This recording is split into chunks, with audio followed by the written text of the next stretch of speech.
அஸ்ஸலாமு அலைக்கும் வரஹ்மத்துல்லாஹி வபரகாத்துஹு.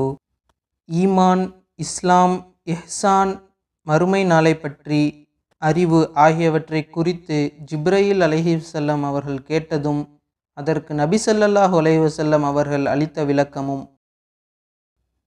நபி ஸல்லல்லாஹு அலைஹி வஸல்லம் அவர்கள் ஒரு நாள் மக்களுக்கிடையில் இருந்தபோது ஒருவர் அவர்களிடம் வந்து, ஈமான் என்றால் என்ன என்று கேட்டதற்கு, ஈமான் என்பது அல்லாஹ்வையும் அவனுடைய வானவர்களையும் அவனுடைய சந்திப்பையும் அவனுடைய தூதர்களையும் நீர் நம்புவது, மேலும் மரணத்திற்கு பின் எழுப்பப்படுவதையும் நீர் நம்புவது என கூறினார்கள்.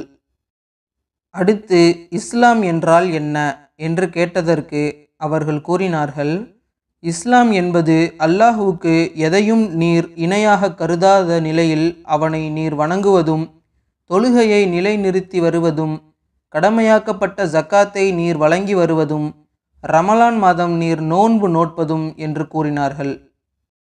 அடுத்து இஹ்சான் என்றால் என்ன என்று அவர் கேட்டதற்கு நபி அவர்கள் கூறினார்கள், இஹ்சான் என்பது அல்லாஹ்வை நேரில் காண்பதை போன்று நீர் வணங்குவதாகும்.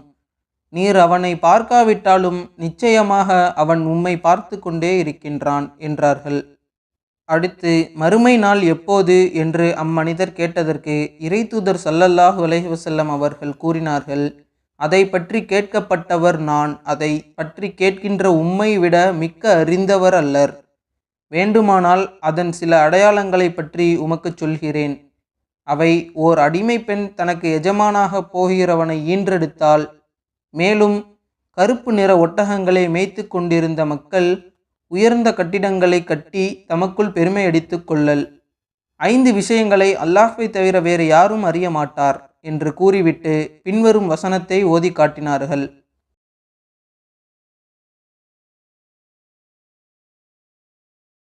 மறுமை நாளை பற்றி ஞானம் அல்லாஹ்விடமே உள்ளது. அல் குர்ஆன். பின்னர் அம்மனிதர் திரும்பிச் சென்றார். அவரை அழைத்து வாருங்கள் என்றார்கள். சென்று பார்த்தபோது அவரை காணவில்லை. அப்போது, இவர்தான் ஜிப்ரயீல், மக்களுக்கு அவர்களின் மார்க்கத்தை கற்றுக் கொடுக்க வந்திருக்கிறார் என்று இறைத்தூதர் ஸல்லல்லாஹு அலைஹி வஸல்லம் அவர்கள் கூறினார்கள் என அபூ ஹுரைரா ரலியல்லாஹு அன்ஹு அவர்கள் அறிவித்தார்கள்.